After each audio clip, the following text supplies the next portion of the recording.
We're gonna be replacing this beautiful, old, very old unit that it served very well for many years. And as we speak, it's still running. I'm gonna try to mount the box back and do some work. This is the new unit. It's gonna go there. Before messing with the electricals, we're gonna disconnect. You see here we got a heater, so that's gonna be for the inside unit, and we got 30. It's gonna be for the outside. All right, that's the new unit we're installing. Still holding pressure. And that's a disconnect box that was sideways, connected it. That's the supply power going in here. We're gonna connect the wires, and that's a thermostat wire going over there.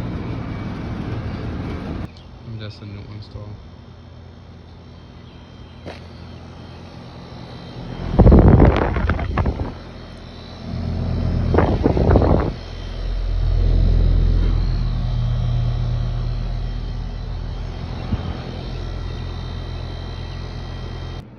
That's a new install, 59 pushing, returned about 76.